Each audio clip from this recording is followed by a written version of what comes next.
தரை மட்டமான 60% கட்டிடங்கள். இஸ்ரேலுக்கு ஹெஸ்புல்லா கொடுத்த பலத்த அடி. லெபனான் இஸ்ரேல் போர் நிறுத்தத்தை தொடர்ந்து இரு நாடுகளும் சேதங்களை கணக்கெடுப்பது, மக்களை மீள்குடியமர்த்துவது போன்ற பணிகளை தீவிரமாக மேற்கொண்டு வருகின்றன. தற்போது மெட்டுலாவில் 60%த்திற்கும் அதிகமான கட்டிடங்கள் ஹெஸ்புல்லாவின் ராக்கெட்டுகளால் தாக்கப்பட்டு சேதமடைந்ததாக இஸ்ரேல் ஊடகங்கள் தெரிவித்துள்ளன.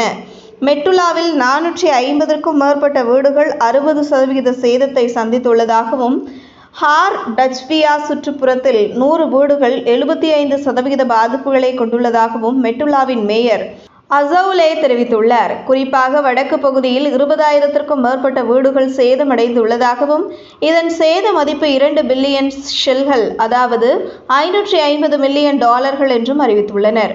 தாங்கள் தற்போது சிக்கலான சூழ்நிலையில் இருப்பதாகவும், போரின் காரணமாக மெட்டுலாவில் என்ன மிஞ்சியுள்ளது என்றே தங்களுக்கு தெரியவில்லை என்றும் மேயர் அசௌலா கூறியுள்ளார்.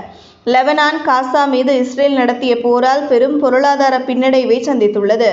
இந்த நிலையில் போர் காரணமாக சுற்றுலா தலங்கள், குடியிருப்புகள், தங்கும் விடுதிகள் ஆகியவை தீக்கிரையாக்கப்பட்டதும், அதற்கான இழப்பீடை ஈடு செய்ய முடியாமல் அரசாங்கம் தவிப்பதும் தொடர்கதையாகி வருகிறது. இதுபோன்ற சம்பவங்கள் தான் பிடிவாதமாக போரை நடத்திய இஸ்ரேல் பிரதமர் பெஞ்சமின் நெதன்யாகுவிற்கு எதிராக சொந்த நாட்டு மக்களை போராட்டம் நடத்த காரணமாக அமைகிறது என்பது குறிப்பிடத்தக்கது.